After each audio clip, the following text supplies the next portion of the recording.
can stop the search for something intellectual and fulfilling.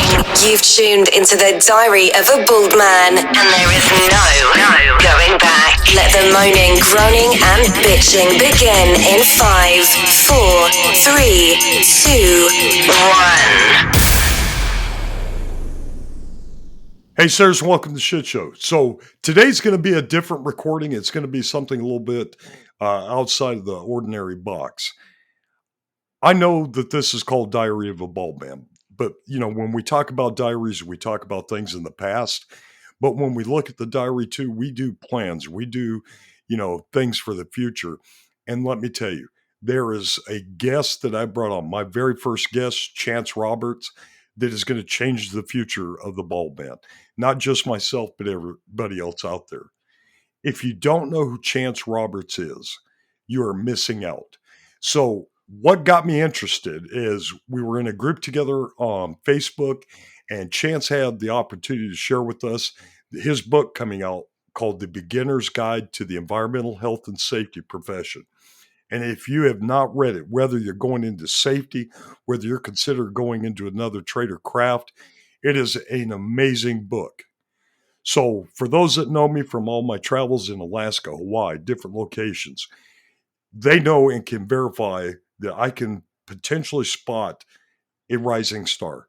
He is not a rising star. He is his own constellation. If you go to safety-chance.com, look at his background, look at his faith, look at the things he's done prior to writing the book. This is an amazing individual. And like I said, with every diary, you need to put down future projects, future goals, future ambitions. And if you would take this moment and invite and enjoy and say hello to Mr. Chance Roberts. Chance, how are you? I'm doing great. Thanks, Alan, for having me on the show, man. I appreciate it. It's a joy to be here. No, thank you for being here. Chance, for those listening, if you've not been involved before with Diary of a Bald Man, you've not heard, Chance is our very first interview. Alan Wolford, did not want to just have people on because everybody's heard the same safety rhetoric. But Chance, you have a different view on everything. Your faith, your belief in God, your belief in the job that you're doing, it is amazing. I mean, it is completely amazing. And people that know me will tell you I can spot not just talent, but risk. And, the stuff you do is great. So for those who are listening, first time interview, Chance, where are you at today? Where are you talking to us from? Yeah, I'm actually in the small town of Seneca Falls, New York. We have a vinegar site up here in North Rose, New York, and I'm up here doing a couple of life safety audits. Now, do you have to travel frequently to do these facilities? I do. So I'm 70% based from home in Oklahoma, small town Oklahoma, Noble, Oklahoma. But I No have, kidding. yes, sir. I have three sites, one in upstate New York, where I'm at today, one in Baltimore, Maryland, and one in Montgomery, Alabama. So I travel at least once a month or, depending on business need. Okay. So what are your by vinegar, are you talking about like acetic acid? Is this food grade or, what type of material are you dealing with? Yeah, this is mainly food grade vinegar production. So your white distilled.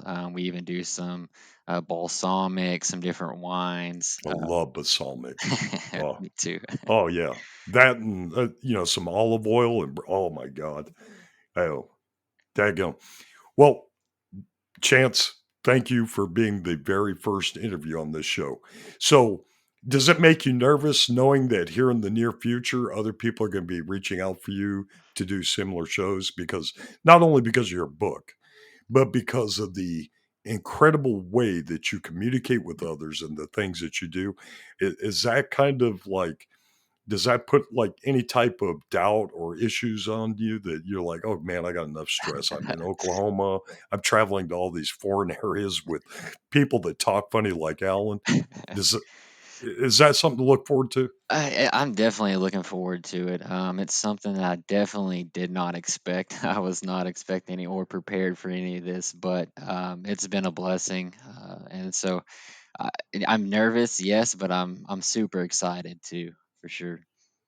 Well, I promise you to try and watch my language and content on this because this is critical. I I'm not a person that's easy to impress. Anybody that can tell you that. It's like, okay, he does a good job, she does a good job, and we all develop better. But you have got to be one of the most impressive people I have still yet to meet, and that's going to happen. You haven't met But many people, have you, Alan? I no, restraining orders and stuff like that prevents me from going out in public.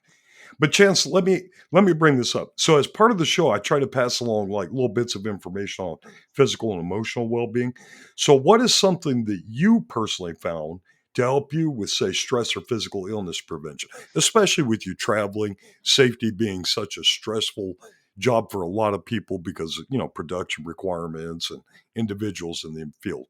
What do you find, whether it's mineral, your faith, what helps you? Yeah, so it's a combination of a couple different things. First and foremost is prayer and spending time in the Bible. Just that meditation time for me, that's kind of my go-to thing.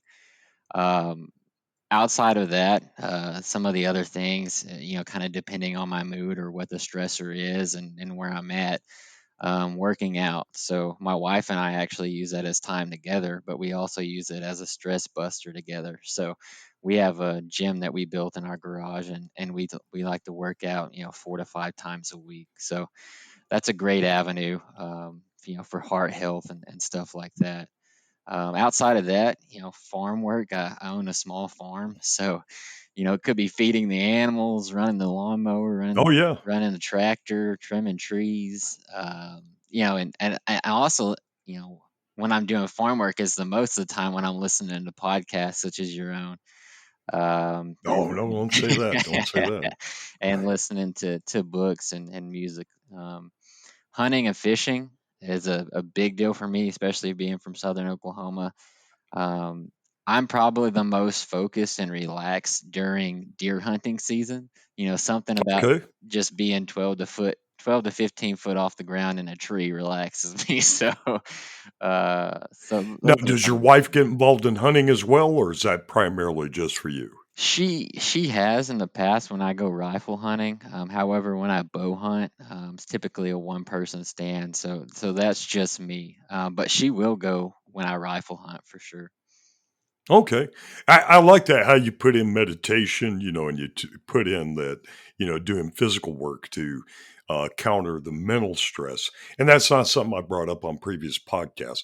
But, one of the things that some of the people that listen to previous shows, when they say focus and, target on positive excuse me.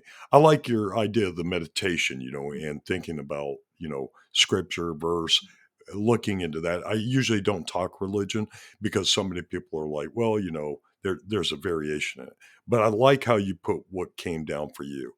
So, you know, thank you for sharing that. And for all of our listeners, vitamins, medication, stuff's not only the choice that you have to look at like Chance said, if you've not been involved with some religious organization, look, there's all types. You got Orthodox, Baptist, Catholic. Find something that fits your personality. Find something that fits your emotional needs. And they have all types of support out there. So other than that, Chance, how did you come to be listening to my podcast? I mean, I didn't pay you or anything, did I? Do I owe you anything for listening to the last 3 episodes? Let me know and I'll get on PayPal and send that out. Yeah, for sure. You might owe me a little bit. No, I'm just I'm messing. on it. I'm on it. Do you take Bitcoin or like Canadian currency? I might start. Um, but for me, yeah, it kind of all started joining that group on Facebook that you mentioned earlier. Once I joined that, I was kind of a fly. Angry bald guys or The U.S. Safety Professionals group on okay, okay. I Facebook. forgot there was an actual professional thing I was involved in. Right. So that's kind of where it all started. I was a fly on the wall there, just kind of lots of great information from different, safety professionals and different backgrounds and industries, and um, I had just again, just been listening and watching, and I saw that you had posted about your podcast, Diary of a Bold Man, and so I was like, well, I got some mowing to do, and I don't have anything to listen to, so I was like, I'll try it out. So I put it on and started listening, and then I liked it so much that I even went back and started listening to your previous one, Dragging Up 2.0. So you made a Yeah, listener out of we me. we had high hopes for that. This one was just an accident. I'm not gonna lie. Yeah. God bless your heart.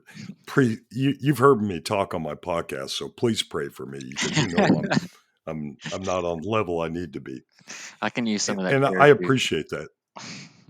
Yeah, when I ask some of the people, I've had people writing to me and emailing, and it's like, "How did you even find my show?" And they said, "Well, it was on Apple and iTunes or Spotify, whatever." And they were looking up, things about self-improvement, cultural, and they'd get a blurb on it and they'd say, "I saw your shirt." And it said hug dealer. And I was like, "I'm not hugging you. You get the hell away from me." But that's what caught their eye, and they said, "We listened to it." It's like, "You are completely insane." And I have letters. I have proof from doctors, guys. So if you're listening, I have PTSD, ADHD. I probably have distemper and a few other things that I need to see a veterinarian about. But Chance, again, thank you for being here. So before we get into the meat of the matter, this is really important. People have asked about your book. Again, for those listening for the first time to Chance, he wrote an amazing book. Now, you all know, everybody that listens to the podcast knows I love to read, but The Beginner's Guide to the Environmental Health and Safety Profession that you could get on Amazon is one of the most amazing pieces of literature I've ever read. And for those that know me, family, friends, otherwise, I read a lot of nonfiction, but this is amazing. You got to know it. And also, read about Chance, go to safety-chance.com and learn about the author outside. So to learn about you, brother, just so that these people can get an idea of what you are. All right. What would you say your favorite meal is? Is there a particular thing that Oklahoma is famous for, or what is your go-to meal? Of course, there is steak, man. God bless you. You're Beef, not even from yeah. Omaha, and you just said the right thing. Now, what's your preferred cut? Um, See, I I love ribeye. My wife loves strip. I I do like ribeye, but I like to eat a little bit more lean, so I'm gonna go. I like sirloin typically. I'll stay with the sirloin. Okay. Yeah. Okay. And when you're eating steak or you're traveling, what is a favorite beverage? Everybody knows mine's coffee and wine. Sometimes I mix the two up first thing in the morning. That's not a great thing. But what is a beverage you enjoy? Yeah. Before we get to beverage, I've got to give a shout out to my wife's macaroni and cheese too. I have to have that. Is it baked? It is. Yes, it is. Oh my God. Miss Miss Roberts, God bless you. Yes. Baked macaroni and cheese is one of my favorites. Yeah. Yeah, you just got off the couch for that. For beverage, I very rarely drink alcohol. But if I do, then it's a solid bet that I'm drinking a blue Hawaiian. I found one of those on A my blue Hawaiian, I've never heard of that. yeah, I found one of those on my honeymoon uh, a couple years ago, and that's about the only alcoholic beverage I'll drink. And so, yeah, you might try it. It's a little on the sweeter side, but Okay. that's the one. Outside of that, I drink just like you. I drink a ton of coffee, and I drink unsweet tea. So those are my go-to. Oh, same with me. I don't drink sweetened tea. Where I'm from in Montana, we used to do sun tea Hmm. every single day. Put out a pickle jar. It would be large. It'd be like 2 gallons and put in the tea bags and all. I love unsweetened tea. My dad did that when I was growing up. Yep, Did sun same tea? thing. Yes, sir. Okay. Okay. So, yeah, whatever you do, don't let your dad listen to the podcast. Too Whatever late you for do. that. Well, we'll talk about that in my group session later. So, all right. So we talk about the physical aspect, emotionally and psychologically. what is a great music genre that really gets you going or helps you relax? See, I love old rock and roll, Yeah. the old stuff like Ozzy. I like some country, but Johnny Cash, Waylon Jennings, Yeah. not watermelon crawling and stuff. I'm just not used to it. No offense to people that are watermelon crawling. Yeah, so for me, if I want to relax, then I'm probably listening to some praise and worship music. Good. Any But particular group? Let them no. know you listen to them. Let them know on this platform. There is not really any particular group. I'll just put it on like a Spotify playlist or YouTube playlist or something like that. Okay. Now, outside of that, I'm a big kind of red dirt Appalachian Texas country fan. So people like Zach Bryan, he's a fellow Oklahoman. Tyler Childers, Cody Jinks, kind of a new age, kind of outlaw feel. Uh, Good deal. I'll have to look some of them up. I'm sorry, I'm not familiar with them. yeah, no worries. And then Prime Country, so like George Strait, Tim McGraw Yeah, oh, yeah. back in 80s 90s time, and Reba McEntire, also another Yes, sir. My Oklahoman. wife's favorite right there. Yeah. Yeah, and just so you know, Chance, we have over 4,000 listeners just in Lawton, Oklahoma Oh alone. wow, that's impressive. Why, I don't know. I guess they're bored. Yeah. And then when I'm working out, it's classic rock and AC/DC. Yeah, those are my go-to workout Oh, jams. my God. I wish I could hug you right now. I am so gay for you right now, but not in a gay way, just the fact that you listen to something that upbeat. Of course. I appreciate that. So, great information. So, for those that are listening, that is Chance Roberts. This is the man that you're getting ready to know and to love. And when we come back, we're going to get into what engaged him into the book, why it's a book you need to read, and that'll be in just a moment. In the professional safety community, communication and planning are just a few keys to your program's success. The question many practitioners have is, where do I start?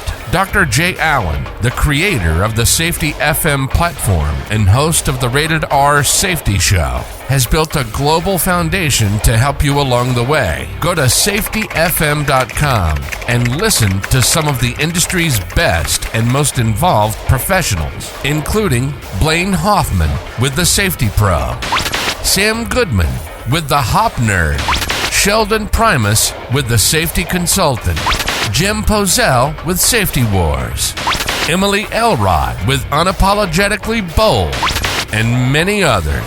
As individuals, we can do great things, but as a team, we become amazing. Dial into safetyfm.com today and surround yourself with a powerful force of knowledge and support.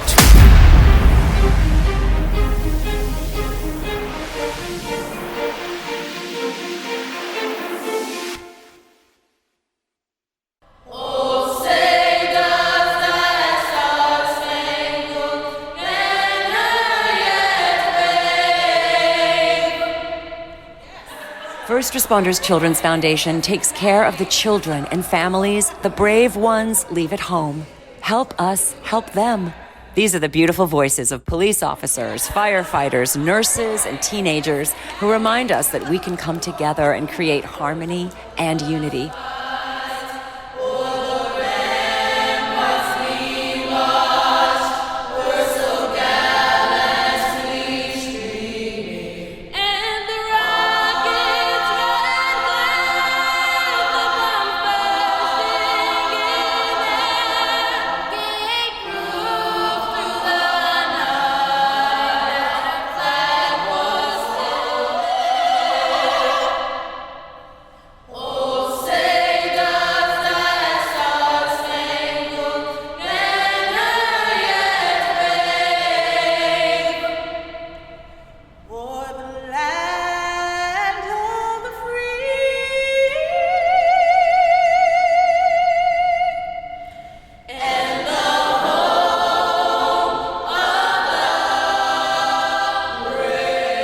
BRAVE to 24365 to learn how you can help your first responder community today.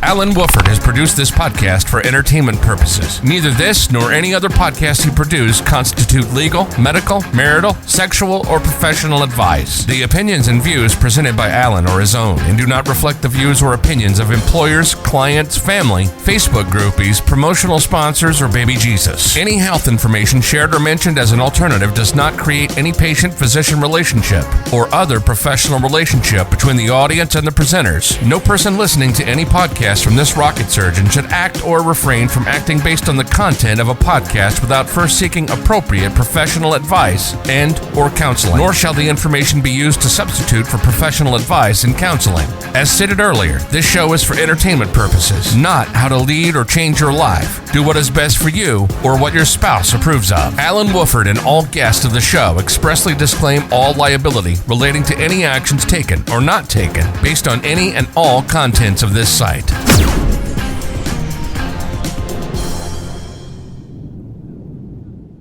All right, and we're back. So, Chance, people got to know you. People got to see some of the things that you like. Your spirituality, how you center yourself, the things that we didn't consider before. We talked about medicines. We talked about things like that. If you hear dogs barking in the background, it's the local sheriff's canines come to get me. I've got a time limit, so don't be afraid if you start hearing me screaming and crying. But Chance, let me ask you this. Before becoming engaged in safety, what other career options had you considered? Because you're traveling on missions, you worked on a farm. Had you considered agriculture prior, or what were you looking at before coming into this? Yeah, so a couple of different things. It's kind of all over the board, which will kind of show you that I had no clue what I wanted to do. That's Uh, the way it should be. You got to experience things. yeah, so computer science and programming. I was kind of thinking about that, especially with the way the future was headed towards more Yes, sir. technology. Um, Banking. My grandfather was president of a couple different banks, and he was ex-military, but then he got into banking, and so that was kind of another career path that I thought. But after my first business class in college, I quickly decided that wasn't for me. It was a little Hey, bit that's good. You didn't waste time. You saw what you were queued up on and what didn't come in.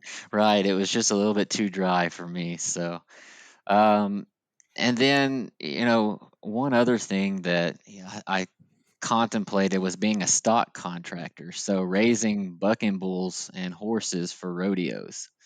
So That is interesting. That is interesting. that is, so that was something. There's a really big stock contractor around the area where I'm from, and so it was just something that growing up on a farm and ranch, that's something that going to rodeos and something that I always kind of thought about doing.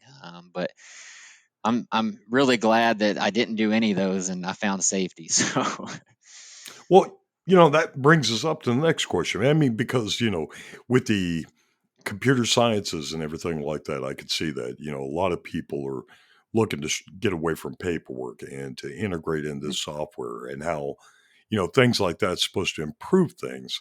Uh, but I hear different things from different people. Like, they're concerned about AI interfering with certain things because it'll say, well, yeah, that doesn't meet the parameters, work 20 more minutes. I mean, it's little things. And I'll get into a discussion with that, with you on that later, mm, because I'd really like to have you on another show, but people with video. That way you can see how pretty they make them in Oklahoma. Don't look at Tennessee. Don't look at Tennessee. It took me 4 days to find somebody with a full set of teeth, and that was at a family reunion with 40 people. So the combined teeth. So thank you for sharing that, brother. So, let's go a little bit into this. Um, for those that have not read your book yet, and they're going to, I promise you, they're going to be looking you up. What was it that you experienced while you were abroad in China that led you into your current career path, where it finally said Chance Roberts is going into safety? yeah, so like I mentioned a little earlier, I'm a Christian and I was serving abroad doing some college campus evangelism in a city of about 17 million people. Wow. Yeah, so three different colleges within one large city. And so that's what we were there doing. And while I was there, I just witnessed several different things. One in particular stood out, and I'll kind of get to that last. But just some things off the top of my head, like there was a national nap time where around noon every day, everybody, kind of took a nap and or went inside, and the vendors shut down. Businesses closed for about an hour there. Oh, Um, kinda like a siesta down in South America, or yeah, similar okay, for sure. okay. And so like while this occurred one day, I'm walking around the city and I look over and notice that there's these construction workers laying next to an open manhole. Now, this manhole, this one was, I mean, you could fit probably 3 or 4 people in there at one time. So it was a large Wow, manhole. Um, but there was no barricades, and they were just sleeping a foot and a half to 2 foot from the edge. And that is something else. with them asleep, I walked up there and looked down in it, and it was like a roaring river flowing underneath there. If you fell Was in, it sewer? yes, it was a sewer. Um, Okay. I saw similar things in the Philippines back in 1974, that's why I was asking.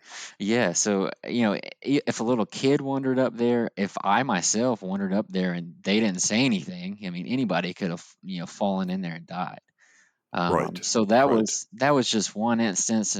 On other instances, I'd see construction workers, they didn't have any PPE. They would just wear flip flops, straw hats instead of hard hats, no eye protection on a lot of them. Oh, Um, wow. some of them were working under scaffolding with no hard hats on or like anything like that. Everything that we would typically see here, they just didn't have. And our translator, I asked them, said, why do you wear hard hats or safety glasses or anything like that? And they say, no, if something happens, they just find another person.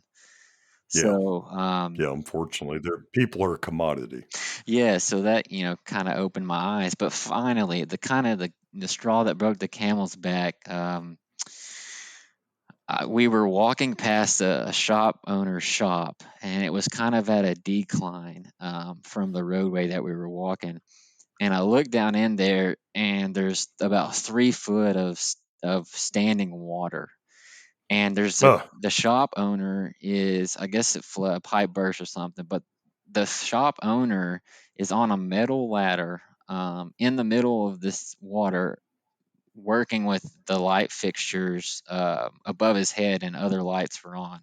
So, oh my god. I assumed they were live. Right. And so I, quickly told our translator, "Hey, you've got to get this guy down and get him over there.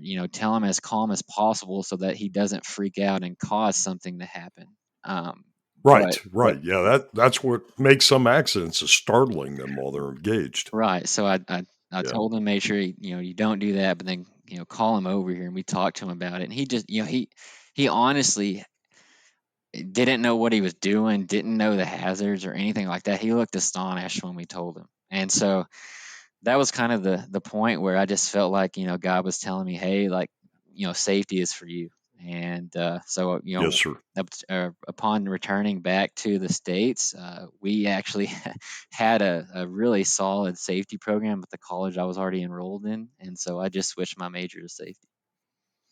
Now, Chance, I did not ask you this in the footnotes, and for those that are listening, I sent Chance some questions so he could consider this and reflect on it before answering. But Chance, I really want to ask you this: have you considered, and I don't know that if this is possible, but going back on a mission now that you're, an established safety professional, an established author, and possibly teaching safety to people in China, or is the culture there in such a manner that it really would not be beneficial to them? I've definitely thought about that, and you know, just to kind of explain, I feel like safety is my mission, no matter kind of where I'm at. I'm kind of tied in with Absolutely. that. But going back to China, so I've thought about it. Yes, it's something I'd like to do to accomplish one day, or anywhere for that matter. But I do have a special, place in my heart for that country and the people of that country, for sure, Yes, with sir. the connections I made and relationships I built. And actually, um, I went to Southeastern Oklahoma State University. That's the safety program I graduated from. And a kid that I met, good friend that I met while I was in China, moved to the USA a couple years later, and I was able to be in his wedding. And That is so outstanding. it kind of comes full circle. So that, yeah, it's definitely something that I've thought about doing. Now, do you speak much Chinese, or do you have to solidly go through an interpreter? So we did take classes every day. We took language and cultural classes. So every day Yes, I sir. was there from 8 to 12. We took Mandarin language classes, learning to read and write. And then from 12 till about 8 p.m. and we went out and we practiced it, And so Nice. I did. Nice. I used to. Now that's been 10 years ago. And it's kind of the saying, if you don't use it, you lose it. I can still speak Absolutely. Yeah. very, very little, probably not even enough to say say a couple words, but No, I understand, having been an Air Force brat and going overseas, it was beneficial when I worked for the Japanese mhm. company Exity. I could speak some Japanese and other languages, Tagalog and things. But yeah, if you don't use it every day and people aren't correcting you on, pronunciation and stuff, it's pretty difficult. Yeah, but not speaking it wasn't a large issue. The majority of the population actually spoke English in that city, so I was actually Mhm. surprised by that. But yeah. Huh. Okay. So, now that we know what got you into safety, let's talk about the book backwards. So, for material that you read, any type of book or literature, who is an author or writer that you enjoyed? And did that person and their subject matter intrigue you into writing the book that you came out with? Yeah, so in the past, I really enjoyed like a lot of fiction, like The Chronicles of Narnia by C.S. Lewis. Oh, yes. Yeah, Yes. yeah. Harry Potter series, just some kind of survival adventure books. And so I really enjoyed those. But as I've gotten older, I've tended to lean more towards the nonfiction realm myself, kind of like you mentioned before. Um, and so, I do read a lot of faith-based books, and then I've read a lot of safety books. The problem with me for safety is a lot of safety books are written in the kind of text that I call textbook mode. Yes, sir. And I read a lot better conversationally, so that's why I tried to write my book in a more conversational tone. And so it's been kind of hard for me and I do thoroughly enjoy the technical aspect of safety in those books. So I do use them as a lot of reference and stuff. But you put me on Okay. to Okay. to Sam Goodman, and he also writes very conversational. And so I've enjoyed reading his books as well. Good deal. Yeah, one of the things, for old people like me, where he referenced Narnia, if you think, because the rest of us are old as shit, it's The Lion, the Witch, and the Wardrobe. If you don't remember that, then you need to go back to school. That was a great bit of literature from when I was younger. And the thing where he's talking about Sam Goodman, for that listened to the show before where I talked about Chance, he's the one that wrote Safety Sucks. And when we ask safety professionals and writers and individuals like Chance about it, you know, they'll say, yeah, Sam's book is great on this, Sam's book is great on that, but it doesn't fit this, it doesn't fit that. Well, this is something you have to think about when you go in, because you're going to read it now. You've heard Chance, you've heard him speak, your ass is getting on there, and you're going to get the Beginner's Guide to Environmental Health and Safety, because the very same things, where people say, well, that's not my industry.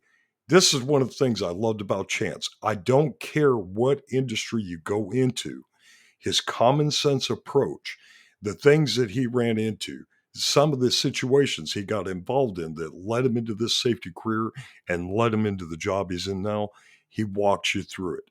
However you interpret it, it's up to you. But if you open yourself and when you start reading this book, it's going to amaze you. And Chance, I'm glad you shared that. I'm glad you shared about, authors and stuff. But what compelled you to write and start on a journey to educate and inspire others about the safety industry? You got into the profession. We found out that in China that inspired you to get into safety. But what inspired you to communicate it that's going to make other professionals like yourself? Yeah, so a couple of different things. First off, never in a million years did I ever think I would write a book, you know. Did your wife actually write it? I mean, we saw what Einstein's been accused of. I don't want Miss Roberts to come up and say, well, I had to write this. She inspired some of it for Yes, sure. sir. Okay. Um, Okay. but yeah, after writing so many papers for bachelor's and master's programs, I was done writing. I Yes, never sir. thought about it. But all jokes aside, I just kept really getting asked all the time, like, how did you get into safety? Do you like safety? What does a safety person or professional do? Should I get a degree? Do you have any tips for resumes or job applications or stuff like that? And so I tried to really find a resource that encompassed all those things, and I couldn't find one. And so instead of Hmm. trying to continue to tell people that answer or give that answer over and over again, I was like, well, there obviously might be a need here for this. So I've got a little bit of my wife, she's an accountant, or actually, excuse me, she just got promoted to assistant controller. So um Oh, wow. she was working late nights, and so it was some time I had as free, and so I just like, well, I'll sit down and write it. And then that one thing led to another, and I had a finished book within a week and a half. So Good for you.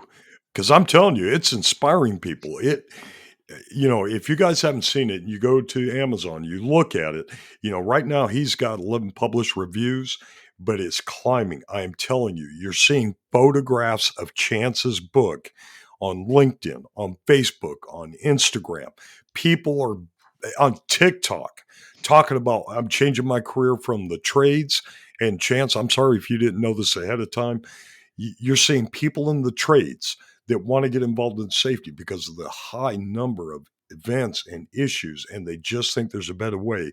And Chance's book is popping up everywhere. You've got to read it. And Chance, I'm sorry, I get passionate about this because I've seen what you've done, and I've seen how it's influencing people out in all industries, all of them. You're a hell of an influencer. Get back on the TikTok. I don't care what you do.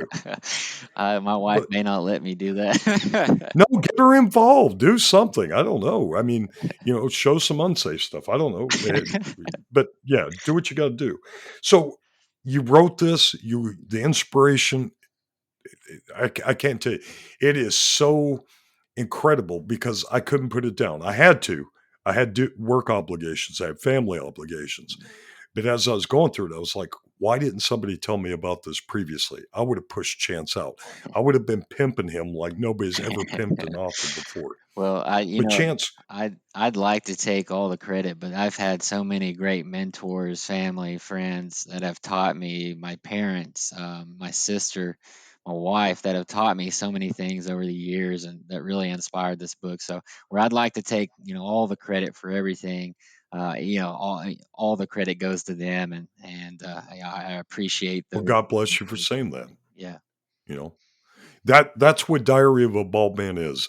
I forget so many things, Chance, but where you say this was a combined effort, Mm. and it's going to pass on for generations. So you took the parts from your family, the way you interpreted them, the way people helped you, and you funneled it into something where the reader's not going to have to go 10, 20, 30 different people. I don't know how many influenced you. I'm not trying to exaggerate numbers, but the fact that you said this was helped inspired and information came from them, that's what it's about.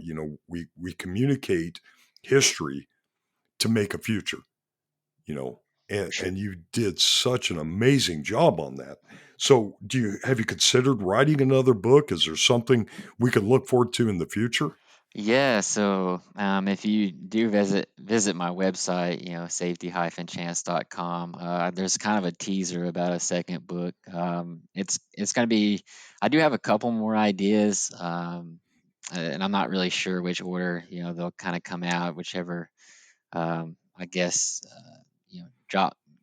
jumps in my mind the first, but Right, right. I've kind of started structuring a book around technology as it relates to the safety, whether that be technological advancements for you know trades workers, or whether that's using like incident management systems via software, Hmm. like NLX or Cordy or any of those. So um, I think it's going to talk about the good and the bad. You kind of talked about some of the problems that technology could have in the future, and it's kind of will outline some of those things. Uh, Okay.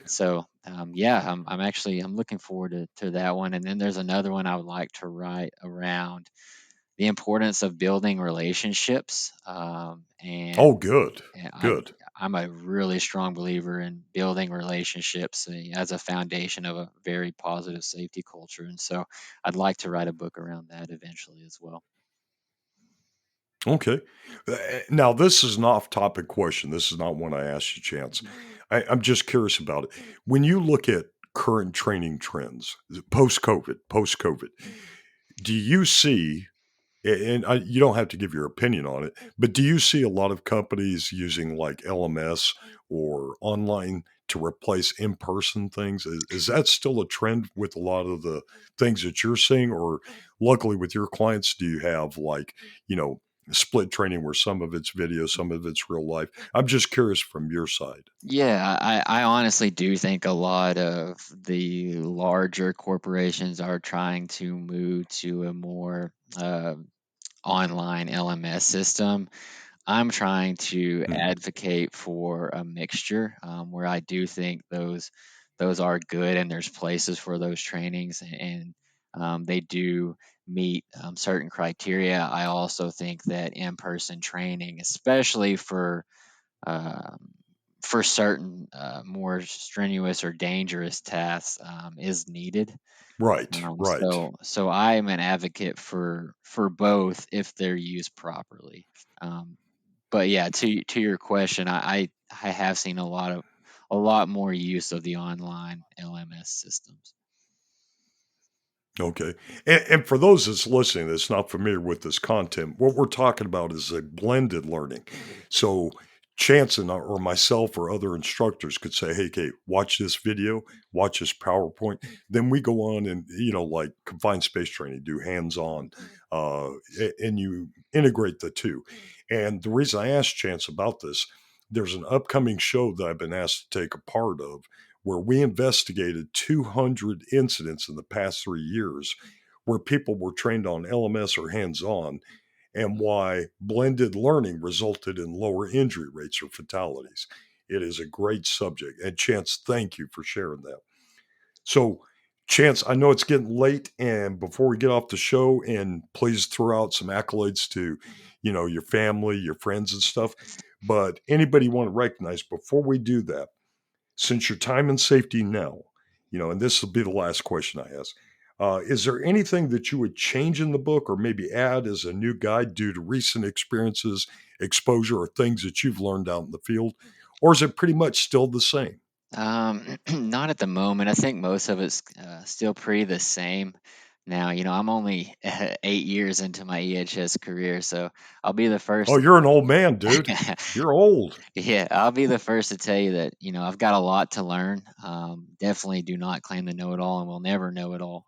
But um, Absolutely. That's impossible. We can't be a subject matter expert in everything. yeah, for sure. So not yet, but I'm Yeah. sure that as technology and time changes, within the next even 2 to 3 years, there'll probably be some stuff that needs to be updated. So yeah, not yet, but in the foreseeable future, I'm sure. Well, Chance, thank you for your time. God bless you. I love you. I love your book. For those that are listening, I do stalk them on Facebook because, He's got gray hair. I'm not going to lie. He actually has a life. He's an accomplished rider.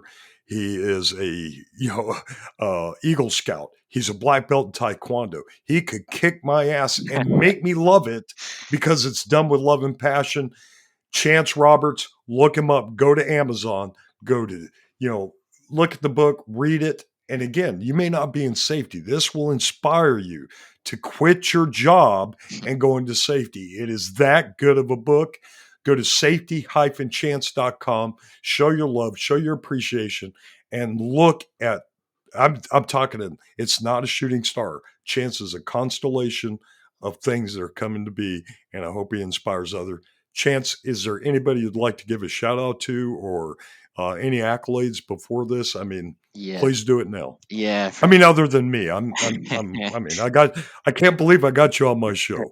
So yeah, I'd like to give a shout out to, obviously my family, my mom, dad, my sister, my wife your twin sister. I just learned that today from your website. Yeah, my twin sister, Sarah. Yeah. So, all of them have played a huge part in, supporting me, even my extended family.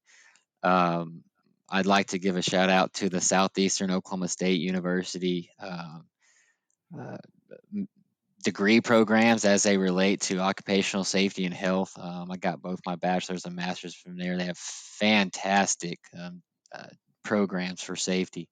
And then I have had a lot of life mentors, Wayne Jones, Dr. Jones being one of them. Very nice. John Wesson, and then obviously, I thank you for having me on this show, man. I really appreciate it. This show has been fantastic for me, and I do have to pay you for that. Send me a bill. That was great. That was perfect. I got to edit this out. So thank you so much for having me, Alan. I really appreciate it. Well, brother, thank you for being my very first guest on this podcast, and for sharing your book and the things that make you such a great and endearing person. I will meet you in the future. And for those who are listening, again, you have got to look up Chance Roberts. Go to LinkedIn. Don't go on Facebook. Don't stalk him like me, only one at a time. But look at safety-chance.com. And like we always say, plan, prepare, communicate, and engage. And that is one thing that you will find in this book, preparing and engaging yourself, your family, and those, for a great career path. And regardless of what you do, read the information he's going, apply it to yourself. Chance, thank you for being here. For the rest of you, thank you for listening. Now get the hell out of here. You've been listening to The Diary of a Bald Man. How do you feel? A little dizzy? Maybe a little nauseous? That was one hell of a ride, I know. It's our passion to make you feel as uncomfortable as possible. We hope you've enjoyed the show. We know we had a blast. Make sure to like, rate, and review the show. We'll be back soon, but in the meantime, Google Alan the Safety Guy. You'll find all the socials there. Connect with us, or else. See you next time on Diary of a Bald Man.